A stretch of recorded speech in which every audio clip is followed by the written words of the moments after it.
Selamat datang di podcast Suara Bergerak. Oke, di episode 1 kali ini kita akan bahas tentang konflik agraria yang menyangkut tentang petani dan nelayan pesisir Jember sedang terancam. Oke, sebelumnya malam ini kita sudah kedatangan bintang tamu atau narasumber yang keren banget nih malam ini. Mungkin boleh perkenalan dulu ya dari Mas Rizal. Gimana kabarnya nih Mas Rizal? Alhamdulillah sehat. Alhamdulillah sehat ya. Untuk sekarang lagi sibuk-sibuk apa nih? Mana ya? Karena memang ini baru dinyatakan lulus setelah entry nilai. Kesibukannya ya cuma melanjutkan usaha aja sambil menyiapkan studi selanjutnya. Oke, studi selanjutnya ya. Mungkin ini sih Mas. Jadi di podcast episode pertama kali ini kita mau bahas tentang konflik agraria kayak gitu. Kebetulan kan Jember ini salah satu kota yang mungkin mengandung banyak kompleksitas permasalahan tentang konflik agraria, betul gak Mas? Sudah sangat betul itu. Sudah sangat betul banget ya. Mungkin kalau Masnya tahu nih, salah satunya itu ada di Kencong. Ada di Kencong dan juga ada salah satunya lagi yang mungkin terbaru tuh di Curah Nongko kayak gitu. Masnya udah tahu yang Curah Nongko itu? Gimana itu? Yang di Jember juga ada di salah satunya Paseban, salah satunya Curah Nongko kayak gitu. Cuma kan ini kita netizen ini banyak yang dari maba ya. Terus juga mungkin masih belum tahu nih Mas, konflik agraria itu apa sih? Mungkin Masnya boleh bantu nih jelasin ke netizen bisa ngejelasin kayak konflik agraria itu apa sih kayak gitu Mas. Ya, saya? Iya. Ya, terima kasih. Assalamualaikum warahmatullahi taala wabarakatuh. Waalaikumsalam warahmatullahi wabarakatuh. Selamat malam semuanya, karena ini di kampus Civitas Akademika Universitas Jember, utamanya BEM, Fakultas Ilmu Sosial dan Ilmu Politik. Ini apresiasi penuh ya saya berikan karena memang selama saya mengetahui keorganisasian di kampus hanya BEM FISIP, dan ini pertama kali yang mau menyinggung menyoal lingkungan, environmental etik dan agraria. Itu BEM pertanian itu nggak tahu akal pikirannya ada di mana. Saya juga nggak memahami apa yang mereka lakukan, mungkin cuma jadi mading seperti itu. Saya nggak ngerti ya, karena memang yang mereka lakukan praktis hanya mengucapkan selamat hari tani yang belum tentu menyelamatkan petani. Nah, Iya benar banget. malam ini kita bahas kenapa petani itu harus diselamatkan. Tercantum dalam baris kata reforma agraria yang kemudian turun menjadi konflik agraria. Sebenarnya ini sejarah panjang kalau menyoal cita-cita kedaulatan petani, sehingga kenapa reforma agraria itu selalu dikaitkan dengan kedaulatan petani. Karena ini berawal dari tanggal 24 September 1960 itu juga akhirnya dinoktahkan sebagai hari pertanian, hari tani. Itu juga sekaligus munculnya undang-undang pokok-pokok agraria tahun 1960. Itu sebagai antitesis sebenarnya, sebagai antitesis atas kesenjangan atau sentralisme kepemilikan tanah yang hanya dapat dimiliki oleh beberapa golongan saja, atau sekaligus menggantikan warisan kebijakan menyoal pertanahan yang ditinggalkan oleh kolonial Belanda. Seperti itu.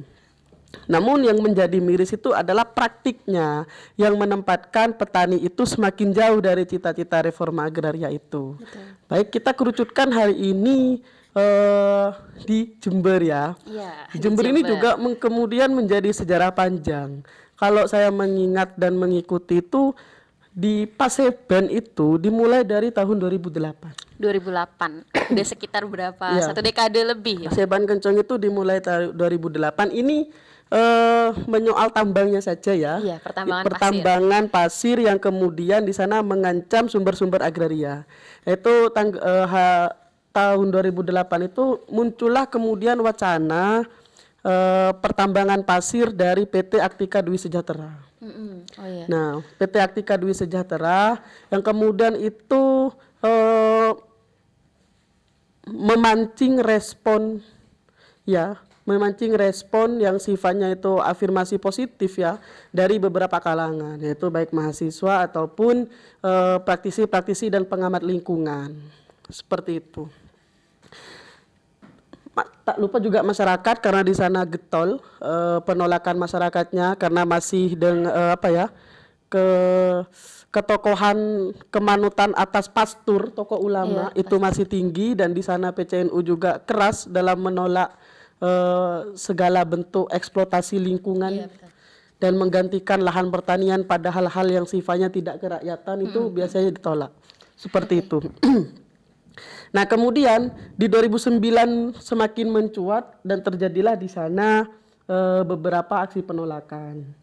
Nah, aksi penolakan ini kemudian menjadi bilang responnya positif ya enggak positif, dibilang negatif, dibilang negatif ya ini bisa mendelay perizinan. Tapi seperti yang kita pahami, pemerintah Kabupaten Jember selalu memiliki akalnya, selalu memiliki caranya. Jadi kan kalau di teori antroposen itu manusia selalu memiliki caranya. Nah, manusia-manusia itu tergolong dalam pemerintah Kabupaten Jember.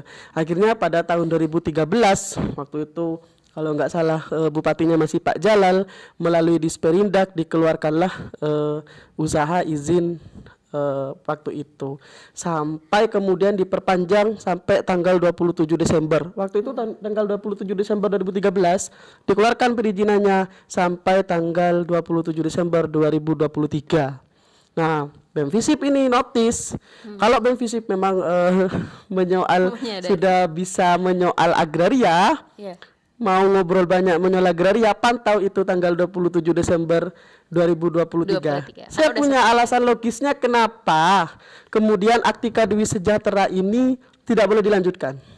Gimana? Pertama, sebesar 469,80 hektar di Aktika Dwi Sejahtera itu berada di wilayah KP2B. Ngerti KP2B? Kawasan Pertanian Pangan Berkelanjutan. Oke. Ya, kawasan pertanian pangan berkelanjutan. KP2B ya? Ya, KP2B. Biasanya anak pertanianku nyebutnya LP2B. Lahan pertanian pangan berkelanjutan. Disebut kawasan itu bahasa teknokratik kebijakannya. Oke. Seperti siap. itu. Terus kemudian pembentukannya dalam usaha perizinannya itu tidak memenuhi dan syarat analisis dampak lingkungan. AMDAL seperti itu. Padahal jelas sudah environmental etik kita di KLHK itu jelas berikan AMDAL sekeras-kerasnya untuk menguji kelayakan, daya dukung dan daya tampung lingkungan hidup itu atas pembangunan industri apapun. Jelas Pak Jalal waktu itu bilang setelah perizinannya dikeluarkan Disperindak itu sudah mendapatkan beberapa banyak penolakan atas masa aksi demonstrasi waktu itu. Ya. Tapi kemudian ya silakan para perguruan tinggi nanti kita akan tugaskan untuk melakukan AMDAL. Lah ngapain you AMDAL? Ngapain di AMDAL setelah ada putusan politik? Harusnya AMDAL itu menjadi alat evaluasi terhadap putusan politik. Gitu. Bukannya terbalik ya waktu itu. Nah, pemahaman itu yang diadopsi sampai sekarang. Nah, itu juga akhirnya diperpanjang sama Bupati Faida sampailah 2023, sehingga sertifikat yang dikeluarkan di Disperindak 2023 ini tanda tangan Bu Faida. Saya biar tidak lupa, kenapa BEM-Visip juga harus ikut bantu tanggal 27 Desember itu jangan perpanjang? Alasannya rasional. Di materi teknis Perda RT RW Rencana Tata Ruang 2021-2041 Aktika Dwi Sejahtera di Paseban Kencok itu sudah tidak direkomendasikan. Artinya tidak boleh dilakukan aktivitas. Di KLHS materi teknis halaman 59 kalau nggak salah ya. Sudah lupa saya lama nggak buka. Tapi kira-kira itulah. Ya. Kawasan pertanian pangan berkelanjutan itu tidak boleh dilakukan pembangunan selain budidaya pertanian. Desember ini? Iya, enggak itu KLHS. KLHS-nya. Kajian Lingkungan Hidup Strategis yang membawahi semua perda mengenai lingkungan termasuk Rencana Tata Ruang Wilayah. Seperti itu. Nah, itu semua sudah menganulir Aktika Dwi Sejahtera itu. Seperti itu, ADS itu. Ini sejarah panjang konflik agraria di Jember ya. Iya, Kemudian di 2012, nah, RT RW provinsi itu dikeluarkan. Oke. Ini awal mula para aktivis, pengamat lingkungan dan akademisi ini kewalahan menyikapi kebijakan. Karena tahun 2012 RT RW provinsi dikeluarkan oleh pemimpin provinsi waktu itu yang mengkonsesikan Jember sebagai kawasan pertambangan. Oh iya, kawasan pertambangan itu. Sebagai kawasan pertambangan, sehingga pada tahun 2015 keluarlah Perda RT RW yang katanya pengesahannya dilakukan secara voting. Ini sejarah. Okay. Jadi nasib puluhan juta masyarakat Jember ditentukan dengan cara voting melalui RT RW itu. RT RW ini pangkal, Rek. Segala kebijakan ada di RT RW. Bagaimana kereta itu dijalankan, bagaimana bandara pesawat itu diletakkan. Semuanya, PDAM dan lain sebagainya itu ada di RT RW. Itu di voting. Di voting yang sehingga memutuskan 11 kecamatan konsesi pertambangan. Semakin sempitlah nanti kemudian peluang-peluang kita untuk mengamankan lingkungan kita. Konsekuensi logisnya apa? Sudah hilanglah label negeri 1000 gumuk yang ditempelkan di Jember. Seperti itu. Karena gumuk itu kan cuma ada 3 di dunia. Di Tasikmalaya, Jogja, di mana lagi? Di Jember dan di Jepang. Di Tasik sudah hancur, kena perusahaan. Itu kenapa mahasiswa geolog itu belajarnya di Jember. Kalau di Jember dihabiskan, kita berarti suruh belajar ke Jepang. Iya, udah habis. Aku selalu bertanya begitu. Itu kenapa saya pastikan ya, kalau ini tetap begini, tidak ada reklame gumuk dan tidak ada pengamanan pada gumuk, pertama daya tahan air kita akan mengurang. Kedua, bencana alam akan semakin bertambah. Cuma akan ada sisa 1 gumuk yang bertahan, yaitu gumuk di Antirogo. Karena itu dulu sempat dibeli sama teman-teman Kapala yang dipelopori oleh Mapensa Pertanian Mas Wahyu Giri waktu itu. Kapala. Iya, seperti itu. Makanya kalau saya konsultasi ke beliau tuh saya selalu ditantang, berani nggak kamu beli gumuk? Bayangkan saya suruh beli gumuk.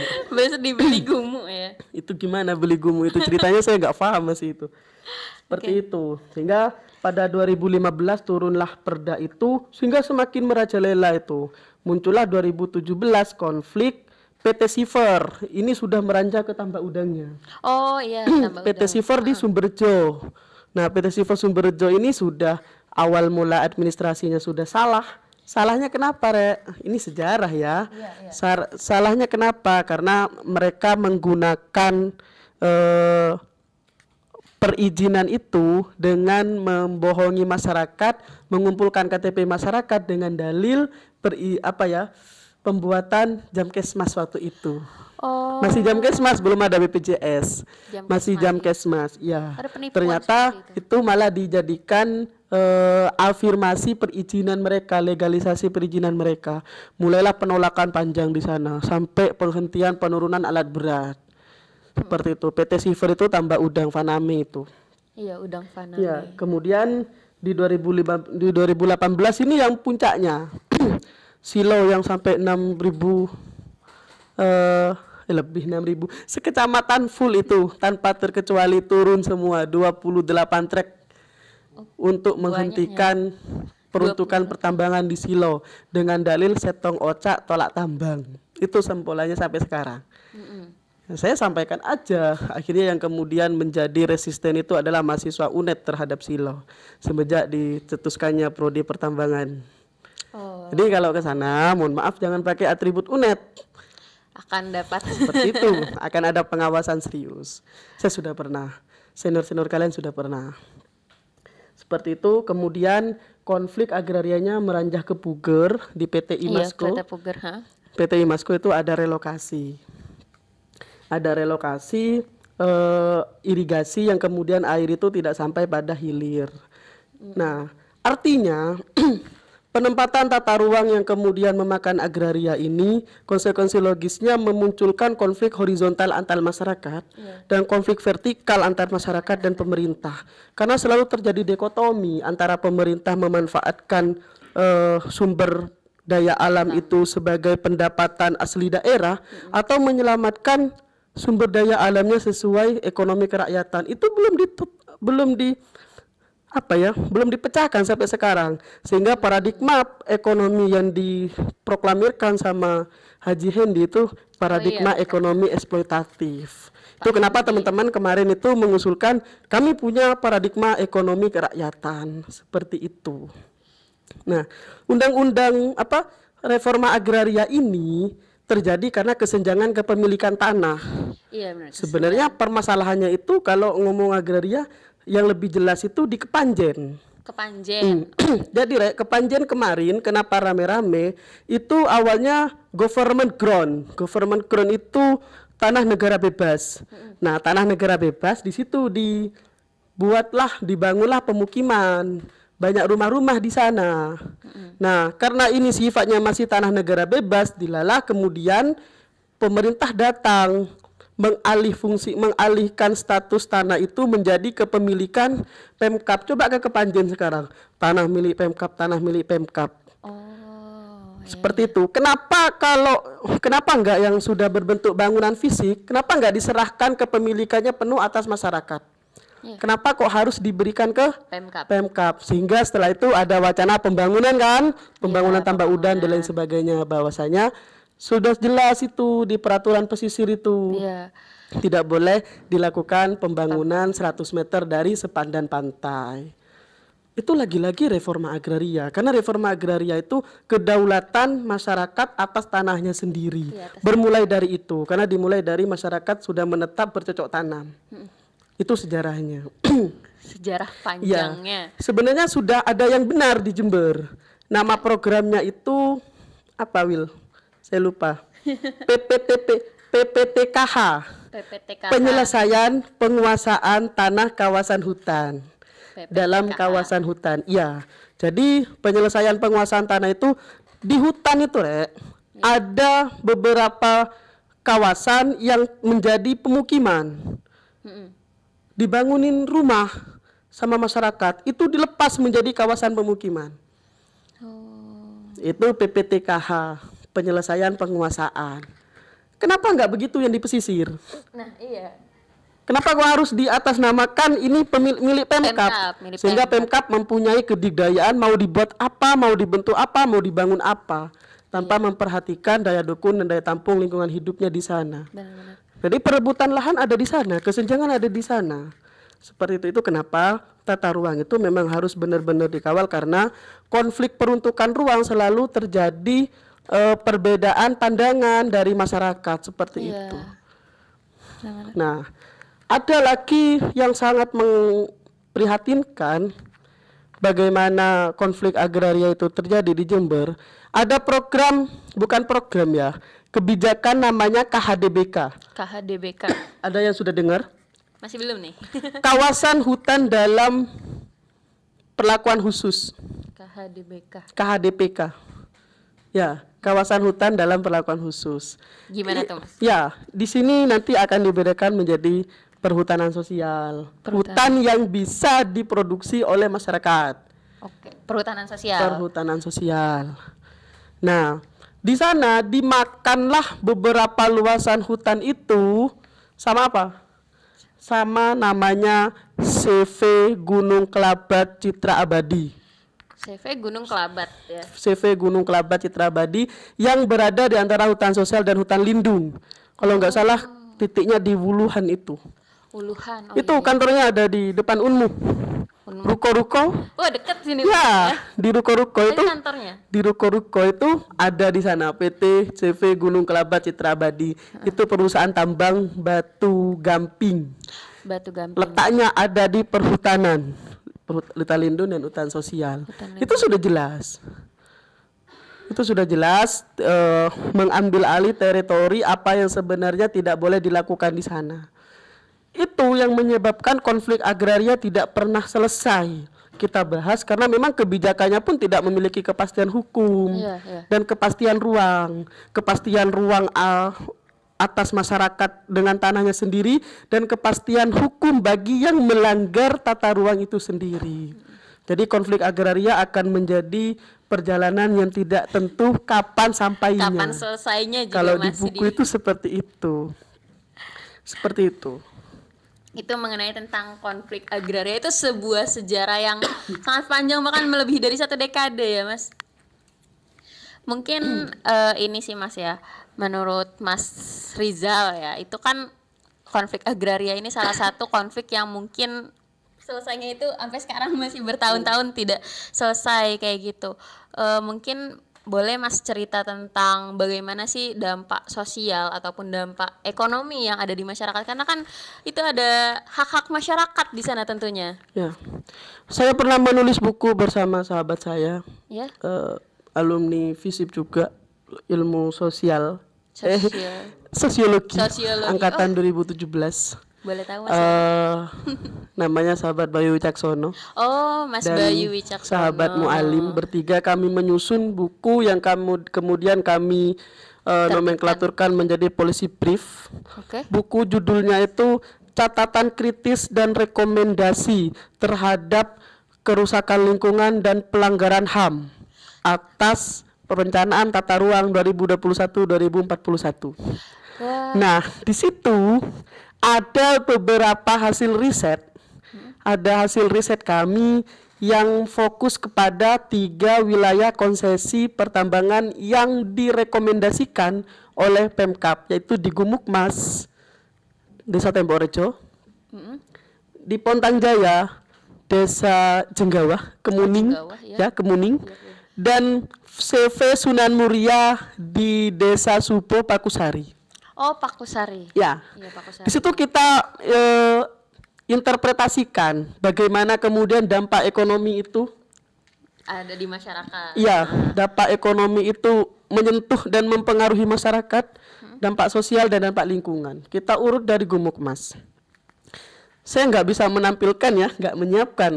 Mungkin bukunya saya kirim ke Willy aja. Buku fisiknya minta ke Masnya, karena saya nggak dibagiin.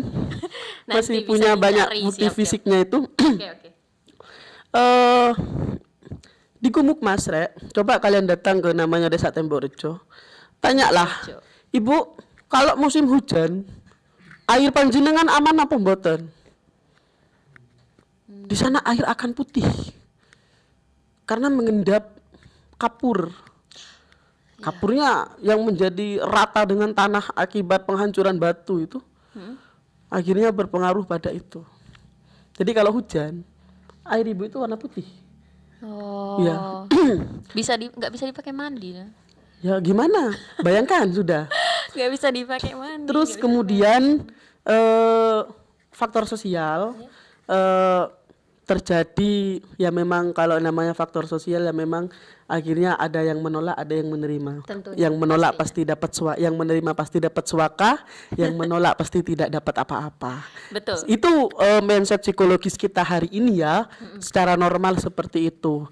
Cuma kemudian secara spontan, secara organik ya, setiap siang itu pasti mengganggu secara sosial, karena alat berat pemecah batu itu ramenya Masya Allah jedar. Iya. Pastinya suaranya menggelegar. Awal-awal coba kalian cari di website itu Ya. Tambang raksasa menghantui Gumukmas. Tambang raksasa. Masyarakat cuma diapusi persetujuannya dengan dikasih uang 25.000 waktu itu. 25. Untuk perizinannya ada terjadi demo lah itu waktu di Desa Tembok Rejo waktu itu. Itu di Gumukmas. Saya sebut CV-nya aman apa tidak? Kalian berani apa tidak? Saya berani sebut CV-nya.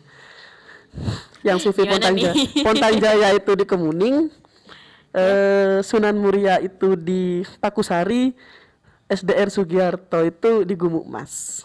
Nggak perlu ada yang ditakutkan. Kita diskusi melalui kajian ilmiah. Iya betul. Kita diskusi melalui kajian ilmiah dan bisa dipertanggungjawabkan secara ilmiah. Ini hasil riset. Silakan silakan dicari bukunya, itu ada. Buku biru namanya. Ya, Willy ya. Mungkin sudah baca atau belum, saya nggak paham. Baru dari 2021. Terus secara ekonomi, antropologi ekonomi di Gumukmas itu pembuat genteng, Jadi katanya, kayak sebut katanya karena proses riset kita secara etnografi, wawancara dan lain sebagainya. Pasti ngerti lah yang anak sosiologi etnografi itu apa. Pasti. Sosiologi. Ya. Nah di situ katanya bapak dan ibu yang kami temui salah satunya, ya dulu kami pakai tanah di belakang rumah dek, sebelum dihancurkan. Sebelum dihancurkan gumuknya. Baru setelah dihancurkan kami ngambil tanah di desa sebelah yang masih lestari. Seperti itu. Bagaimana kemudian kalau tanah itu nanti desa sebelah itu sudah nggak lestari juga.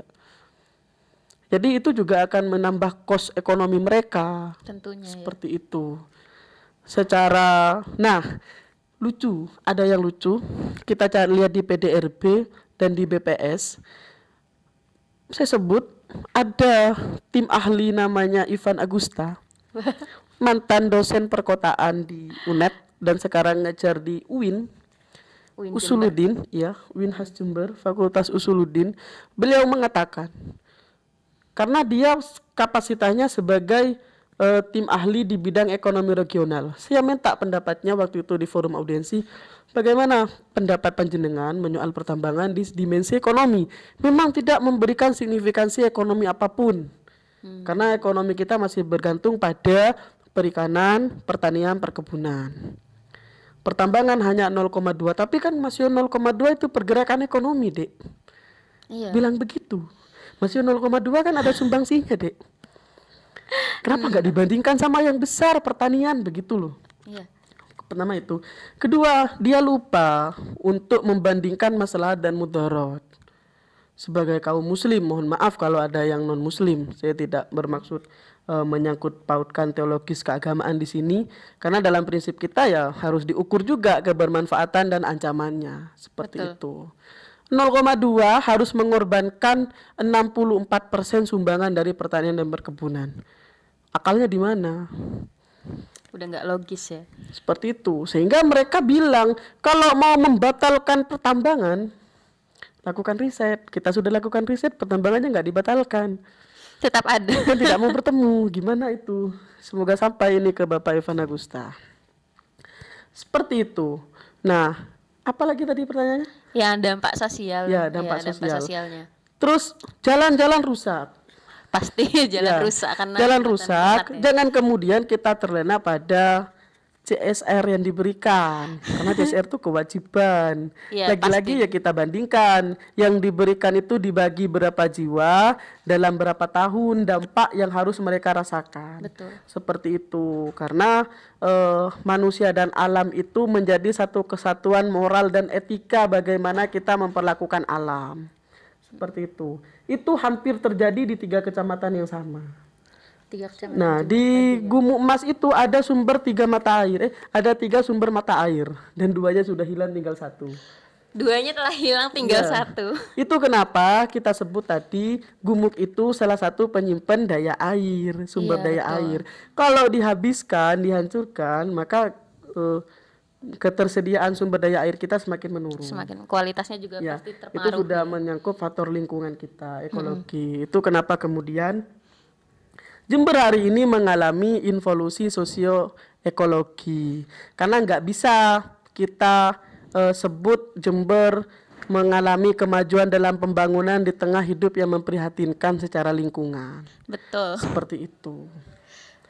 Seperti itu. Itu riset itu kita temukan di 3 kecamatan yang sama, di 3 kecamatan yang lainnya, baik di Pakusari ataupun di Jenggawa. Jenggawa Hampir ya. seperti itu. Dan itu masih baru ya, Mas. Maksudnya sampai sekarang masih berlanjut dan belum selesai. Iya. Proses penetapannya belum selesai sampai sekarang, masih sudah cacat prosedural, cacat semuanya itu. Saya nggak tahu itu sudah mau diapain Jember. Seperti itu. Oke.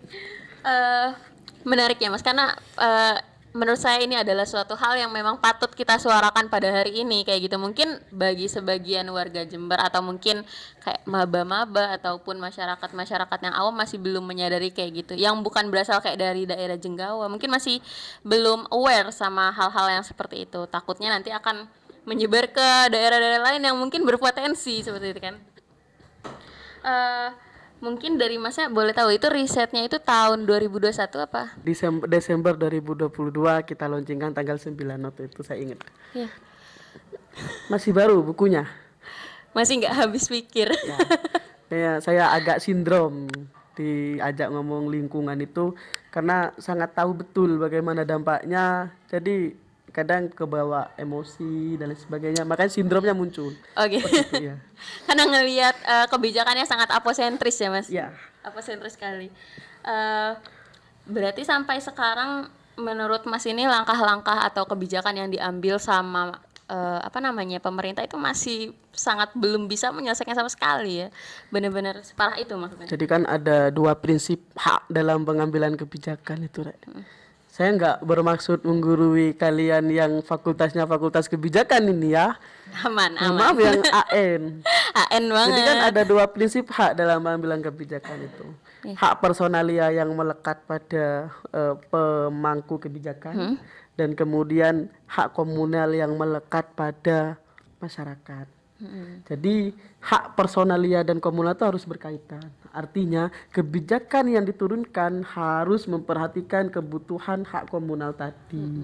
Seperti itu. Nah, hari ini itu nggak terjadi. Sama sekali tidak Hari terjadi. ini itu nggak terjadi. Itu kenapa kemudian pemerintah mengalami kegamangan dalam menyusun kebijakannya menyoal semua hajat hidup manusia se-Jember. Seperti itu. Kalau itu benar, tidak akan terjadi konflik. Betul. Kalau itu benar, tidak akan terjadi konflik. Puger kemarin yang rame. Rame banget itu. Iya memang Tidak akan rame terjadi banget. konflik. Itu sudah contoh kecil bahwasanya ada perbedaan sudut pandang terhadap pemanfaatan ruang. Betul. Pemerintah maunya dimanfaatkan begini, masyarakatnya maunya begini. Sepintar-pintarnya analisis tim ahlinya pemerintah, ya masih detailan analisisnya masyarakat yang mempunyai wilayah. Tentu. Iya enggak? Iya.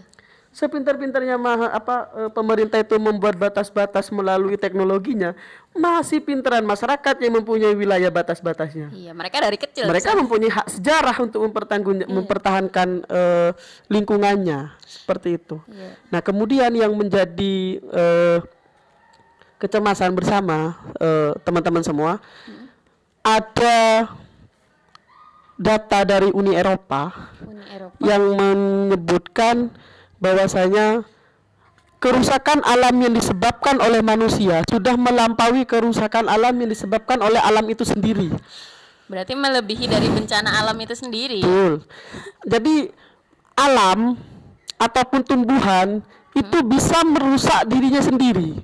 Tapi bedanya dengan yang dirusak manusia, alam dengan merusak diri sendiri itu untuk bertumbuh kembali. Iya. Itu kenapa kemudian mereka mampu meregenerasi. Meregenerasi, iya. Beda dengan yang dibuat oleh manusia. Tidak ada regenerasi. Seperti itu. Jadi kerusakan alam yang dibuat oleh manusia itu melampaui kerusakan alam yang dibuat oleh alam itu sendiri. Itu bahaya. Sangat itu bahaya. notice buat kita untuk tetap menjaga bagaimana hak pohon untuk tetap tumbuh, hak sungai untuk tetap jernih, hak batu untuk tetap utuh. Siapa yang bertanggung jawab atas itu? Ya makhluk-makhluk yang memanfaatkan fungsi atas alam itu. Iya. Kebermanfaatan sumber daya itu. Iya. Pernah nggak kalau kita selalu mengadili alam, kapan kita boleh nggak alam itu mengadili kita? Tapi enggak. Kita nebang pohon diadili sama kehakiman. Kapan pohon itu bisa mengadili kita? Betul. Enggak akan bisa. Jangan sampai alam mengadili kita. Benar. Itu yang yang kita khawatirkan kan, kalau environmental etik itu tidak kita jaga, jangan sampai alam yang mengadili kita. Harusnya Seperti kuncinya itu. di sana. Iya. Soalnya sayangnya dari banyaknya kebijakan-kebijakan pemerintah yang dianggap untuk memerdekakan kedaulatan para rakyat ini, nyatanya masyarakat masih terinjak-injak oleh kebijakan-kebijakan tersebut. Mungkin nih bagi Mas Rizal, ini bagi Mas Rizal sendiri ya pendapatnya, pengen tahu pendapatnya.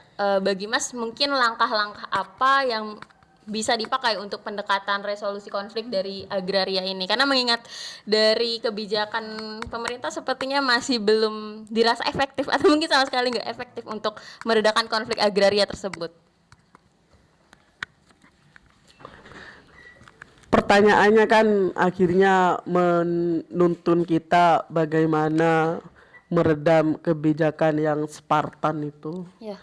yang akhirnya mengorbankan banyak sumber-sumber agraria.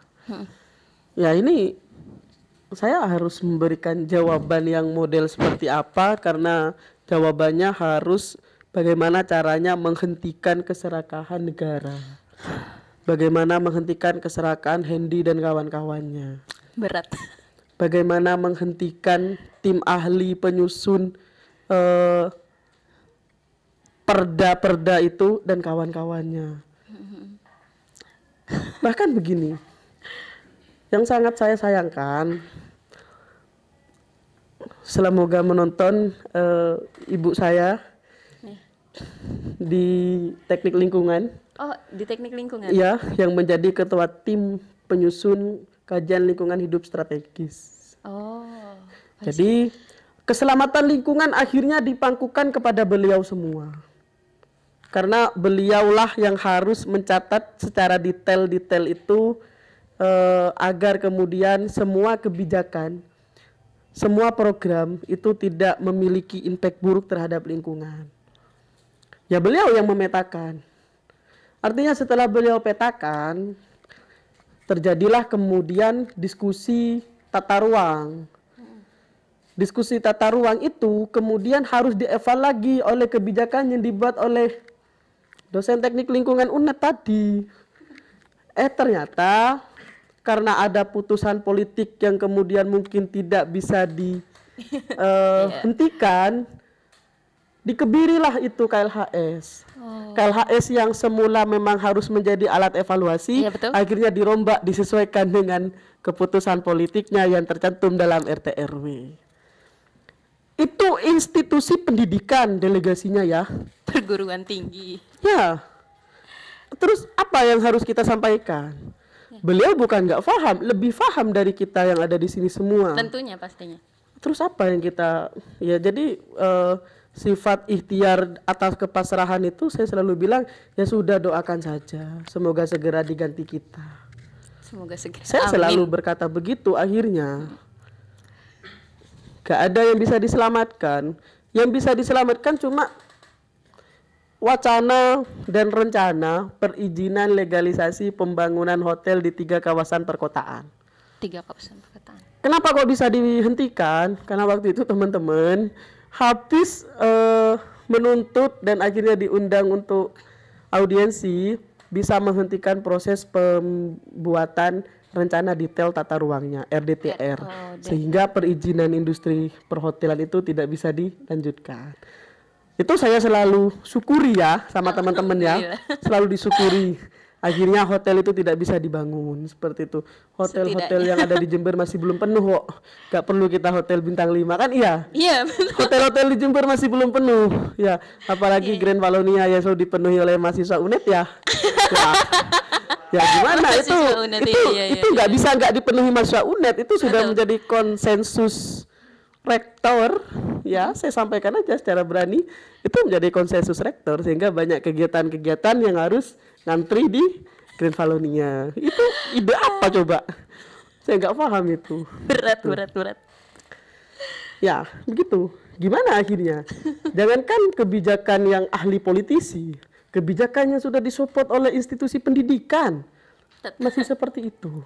Jadi pertanyaan itu harus dijawab secara bersama-sama sebenarnya. Seperti itu. Mungkin salah satu podcast ini adalah suatu saya pikir podcast ini adalah salah suatu gerakan untuk menyuarakan hal ini. Karena melihat dari masyarakat itu kayaknya masih nggak berdaya. Kalau misalkan kita tinjau secara sosiologis itu antara hak atas kota, hak atas masyarakat itu masih belum terpenuhi secara hak atas ruang mereka kayak gitu. Mungkin ini udah ada yang terakhir sih Mas. Cuma sebenarnya masih banyak, mungkin masih perlu banyak hal yang kita perbincangkan tentang konflik agraria ini tentunya, karena kan itu selain sejarahnya panjang, kemudian kompleksitas yang ada di dalamnya juga masih banyak konflik-konflik yang sebenarnya masih tidak terselesaikan. Mungkin itu sih, tapi kalau boleh tahu nih pesan terakhir dari Mas Rizal, mungkin entah itu untuk ditunjukkan kepada siapa ya, aktor-aktor terkait dengan permasalahan ini, mungkin bisa disampaikan. Ya. Saya selalu sepakat dengan pegiat lingkungan yang mengatakan bahwasanya pemimpin dunia itu cuma 2 yang ditanyakan. Apa? Global polemik sama environmental etik. Oh iya. Jadi kenapa etika lingkungan kemudian menjadi isu tebal yang dibahas di seluruh diskusi dunia? Ya, karena memang sudah sampai kepada data Uni Eropa tadi. Oh iya. Kerusakan yang dibuat manusia sudah melampaui kerusakan yang dibuat oleh alam sendiri. Jadi pesan saya kepada teman-teman FISIP ya, saya nggak mau pesan ke yang lain karena nggak mau buang-buang pesan saya. Ya, buang-buang pesan. Saya nggak mau buang-buang pesan karena ternyata teman-teman FISIP yang bisa mengambil ide ini. Iya.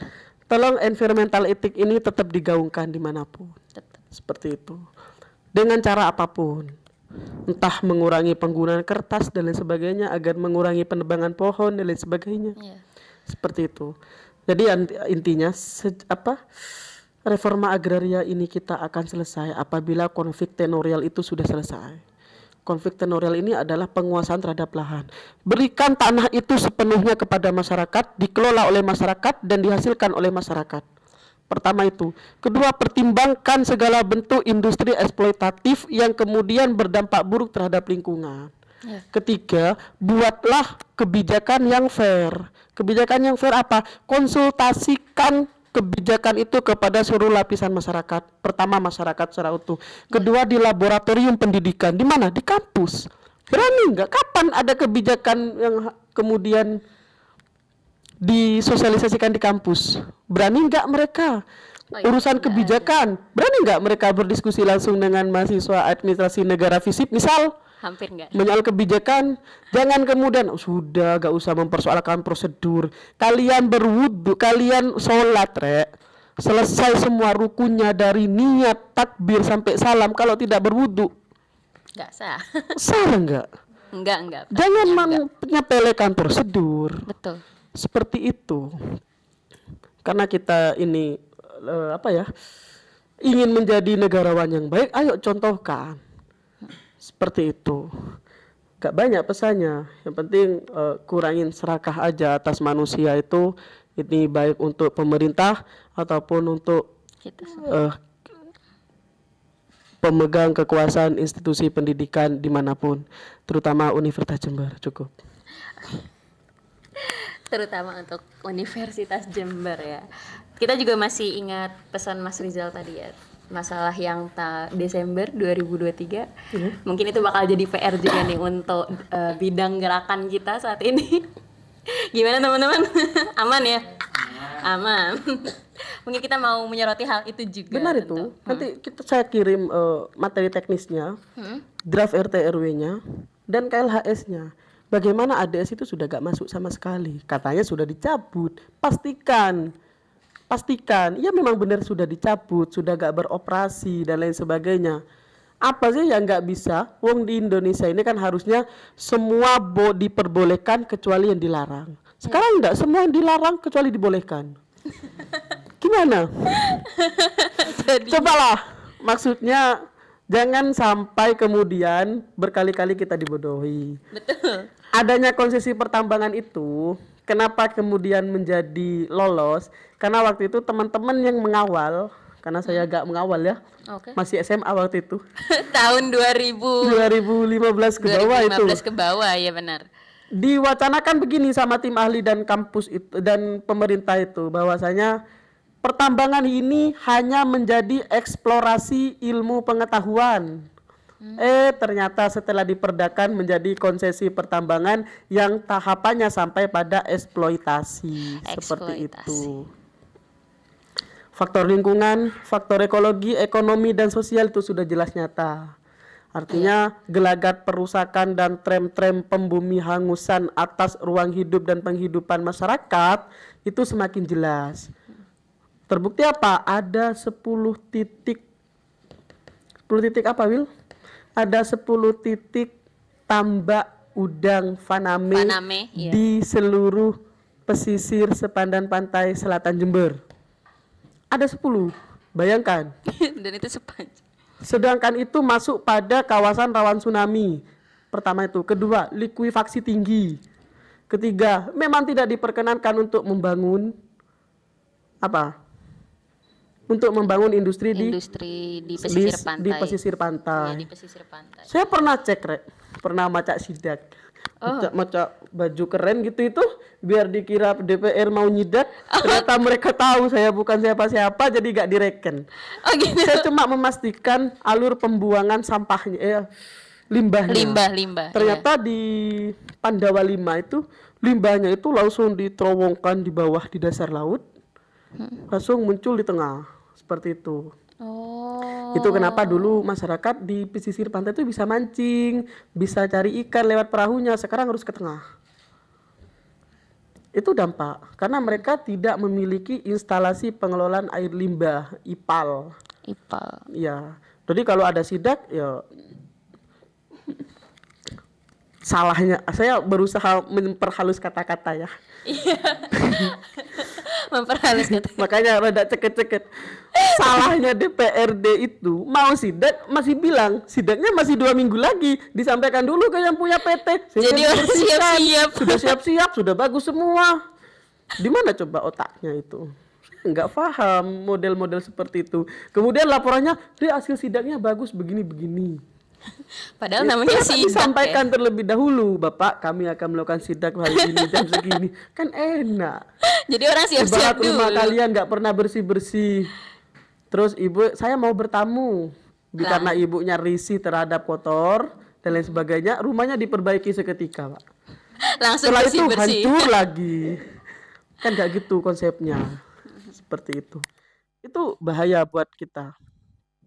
Ada 10 kawasan.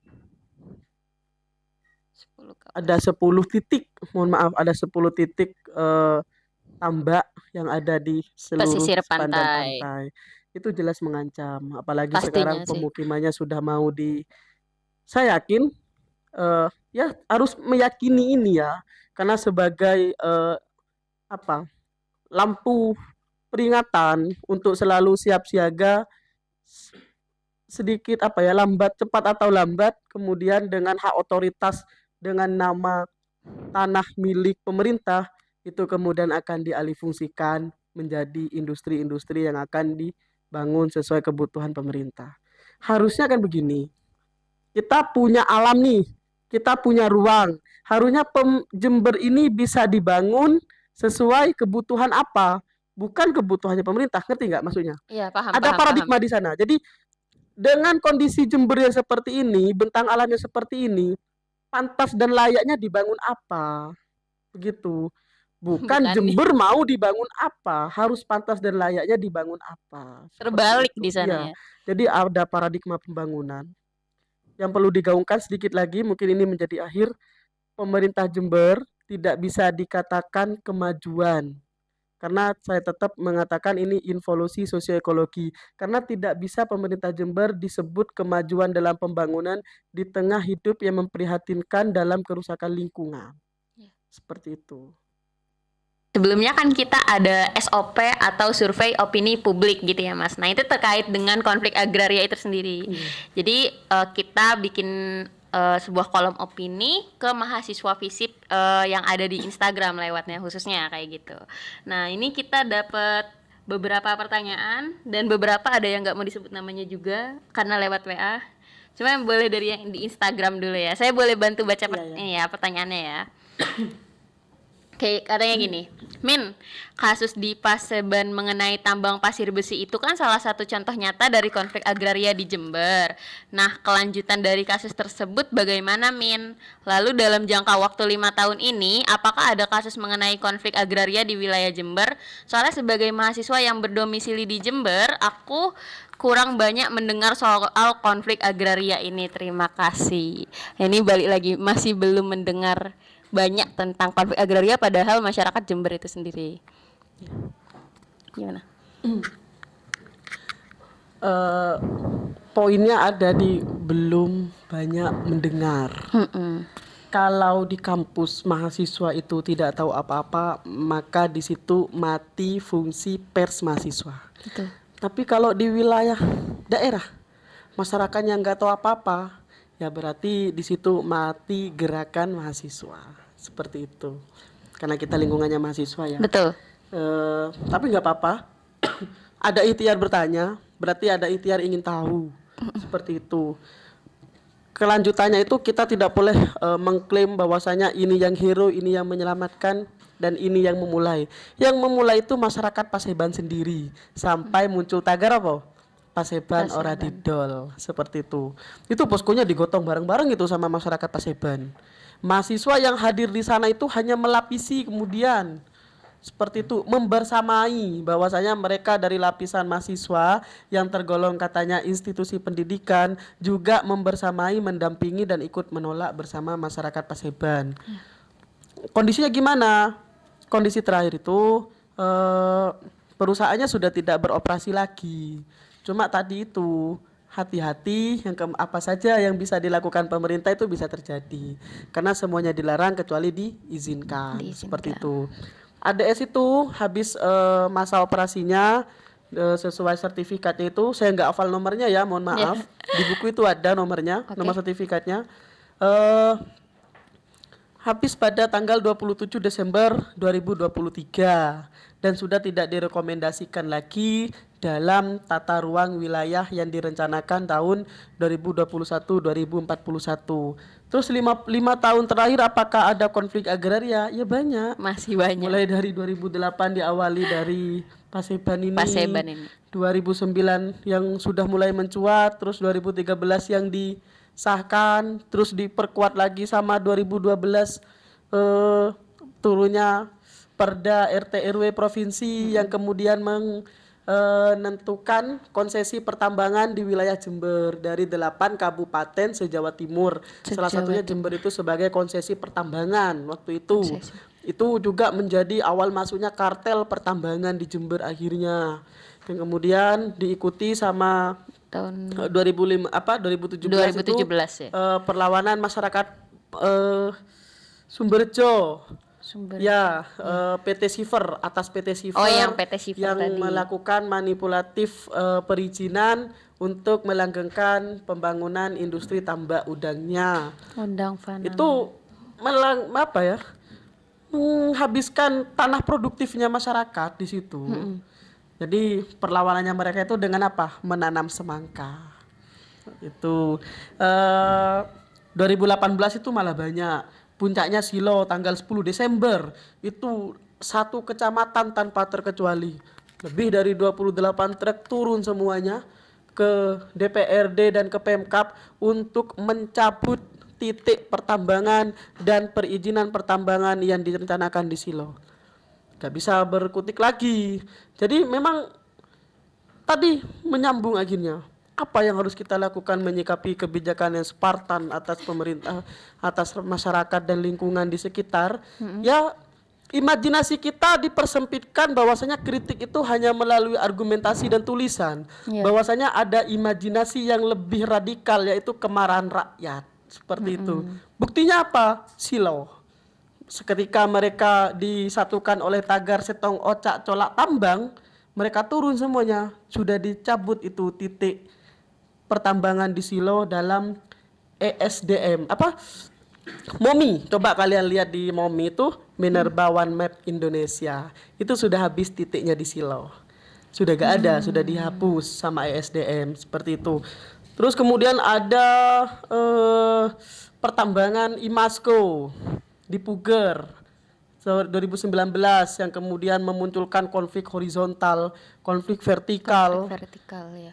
Dengan masyarakat yang pro dan kontra di sana, masyarakat yang hilir tidak kebagian air akibat relokasi yang dilakukan oleh IMASCO dan lain sebagainya. Itu terjadi di 2019 seperti itu. Sampai hari ini hati-hati dengan janji politik 1.000 rumah murah. Ayo berpikir, 1.000 rumah murah itu mau dibangun di mana kalau tidak melepas tanah? Iya. 1.000 rumah. Ya jangan heran kalau rumahnya Bapak Haji Hendi kebanjiran. Jangan heran kalau Jalan Jawa, Jalan Mastrip itu kebanjiran. Jadi pertanyaannya RT RW dan KLHS-nya bagaimana? Seperti itu. Jadi kalau banjir itu jangan selalu menyalahkan ini faktor alam, ini bencana alam. Karena sungai kita sekarang bukan menjadi daya dukung lagi, tapi daya tampung sampah maksudnya. Daya tampung sampah, bener Bang. Kita lihat itu.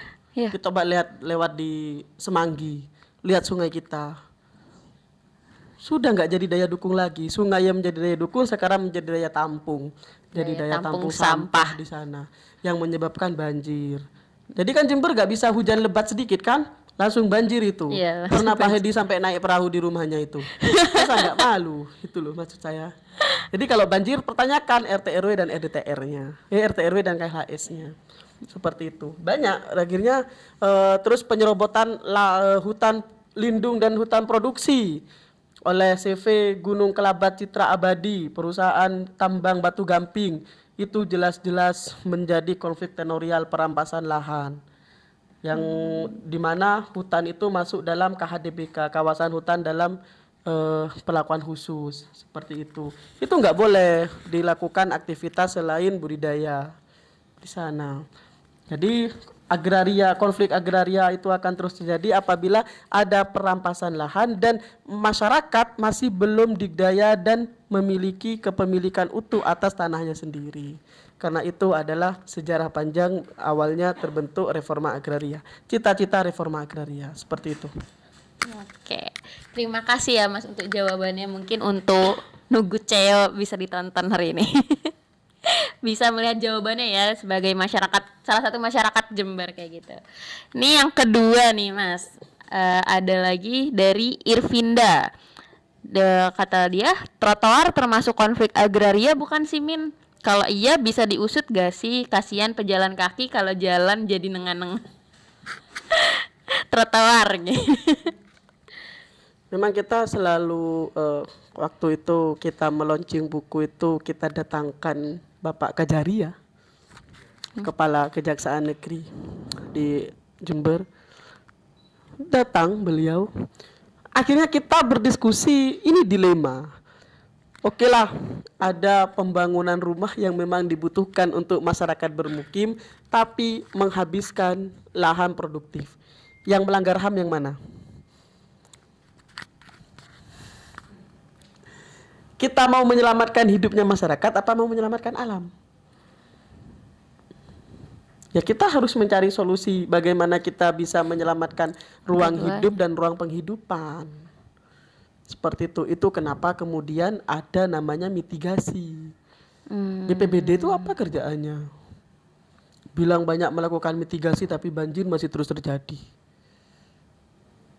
Ya, jadi kalau trotoar itu ditutup atau dihentikan, karena itu kan biasanya namanya bahu jalan sih. Iya. Dijadiin trotoar karena untuk menyambung hidup masyarakat yang mempunyai mata pencaharian dagang, seperti itu. Kalau itu mau ditutup untuk memenuhi hak pengguna jalan, terus hak berdagang. Itu kenapa ada tata ruang di sini tempat wilayah perkotaan, di sini wilayah pusat pertumbuhan ekonomi. Gak ada yang salah, memang benar masyarakat mempunyai hak untuk jalan yang enak, tapi masyarakat juga mempunyai hak untuk penghidupan yang enak. Jadi di situ maka ada tempatnya, di sini tempat keramaian untuk untuk berdagang, misal itu kenapa ada namanya ruang terbuka hijau dan lain sebagainya. Ya itu kritiknya tetap pada pola tata ruangnya. Seperti akhirnya di mana? Ya di Mastrip, Kalimantan, Jawa. Jalan Jawa. Mahasiswa baru datang, macet semua. Apalagi SMA 2 tuh. Oh iya, SMA 2 2. pulang, macet kita, Pak. Pernah telat kuliah gara-gara masih siswa pulang itu. Pulang sekolah. Kampus kita. Gitu. Jadi tata ruangnya yang salah, bukan kebijakan. Ya kebijakannya yang salah. Tapi bukan orang yang berdagang yang salah. Karena memang mereka diperbolehkan dagang di situ. Jadi yang meletakkan PKL di situ yang salah. Mau pelebaran jalan sudah dibangunin rumah semua. Jadi harus ada ide yang kemudian bisa menyelamatkan dua-duanya. Jadi gak ada yang salah, Mbak. Karena ini dilematis, sama-sama bisa berpotensi melanggar HAM tadi. Seperti itu. Melanggar HAM. Oke, sebenarnya masih ada 4 pertanyaan, cuma mengingat tempat ini mungkin bakal segera ditutup ya karena sudah malam. Mungkin ada satu pertanyaan terakhir ya Mas, terkait dengan konflik yang tadi nih. Ada pertanyaan di WA, bagaimana pandangan Bapak untuk salah satu PT pasir besi yang berada di Jember Selatan di wilayah Paseban juga bermuara dari kebijakan tata kelola menyebabkan konflik di masyarakat dengan pihak PT maupun pemerintah. Bagaimana pandangan Bapak? Ini balik lagi sebenarnya. Iya. Masih berkutat yang sama. Di buku itu sudah kita lengkapkan sama teorinya. Bahwasanya ada penulis buku ya, sehingga dia menjadi pemenang Nobel. Bahwasanya semua jenis industri eksploitasi itu pasti akan menimbulkan konflik horizontal. Pertama, karena di situ akan menjadi sumber imigrasi. Jadi ada persaingan sosial antar masyarakat pendatang dan masyarakat lokal. Apalagi tenaga kerjanya mayoritas dari masyarakat pendatang biasanya. Iya. Perusahaan tambang biasanya begitu. Coba lihat itu di Imasco. Rata-rata orang Cina semua kan, tidak diskriminasi kita. Itu sudah menjadi konflik sosial langsung. Lebih lagi masih pro kontra penolakan. Ya itu yang menimbulkan memang. Jadi tanggapannya ya memang tidak benar karena memang selagi itu tidak ada AMDAL tapi diizinkan. Yang kedua itu tidak ada penerimaan dari masyarakat tapi tetap diizinkan. Yang ketiga itu melampaui dan memakan hampir keseluruhan lahan pertanian pangan berkelanjutan tapi tetap dilanjutkan. Tapi akhirnya dengan kekekahan masyarakat Paseban dengan menolak tambang pasir besi itu akhirnya entah bagaimana itu kemarin klimaksnya akhirnya tidak produksi lagi dan akhirnya tidak rekomendasikan lagi dalam RT RW 2021-2041 dan tugasnya BEM-Visip untuk mewanti-wanti tanggal 27 Desember jangan sampai ada perpanjangan lagi 2023. Seperti itu. Oke, mungkin itu menjadi pertanyaan terakhir ya dari jawaban terakhir dari Mas Rizal karena ini pertanyaannya sudah yang terakhir kayak gitu. Oke, sebelumnya mungkin mau bilang makasih banget juga ya buat Mas Rizal ini yang mau menyuarakan banyak sekali mulai dari awal sampai ke titik di hari ini. Gimana sejarahnya, gimana konflik yang terjadi, bagaimana kebijakan-kebijakan dan lain juga sebagainya. Saya harap mungkin hal ini kita bisa ngobrol lain-lain lagi tentang hal ini di lain waktu kayak gitu ya Mas ya. Gimana, bersedia? Tergantung Willy. Tergantung. Berarti di sini Mas Willy jadi kuncinya ini. Atau Mas Willy melanjutkan perjuangan dari Mas Rizal dan juga teman-teman terkait dengan riset-riset yang telah ada kayak gitu ya. Mungkin segini aja ya podcast untuk hari ini di episode 1 kita mengenai tentang konflik agraria, petani dan nelayan pesisir Jember yang terancam. Saya Tiara Yulitasari dari Ketua Departemen Analisis Sosial, pamit undur diri. Ini juga saya Muhammad Rizal, tukang sapu-sapu di UNED.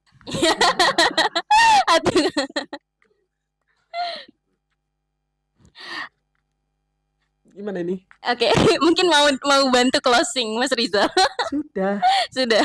Saya nggak biasa memberikan closing statement soalnya. nggak biasa memberikan closing statement. Oke, mungkin ini aja dari bidang pergerakan hari ini. Sampai jumpa di podcast episode selanjutnya di Suara Bergerak. Terima kasih.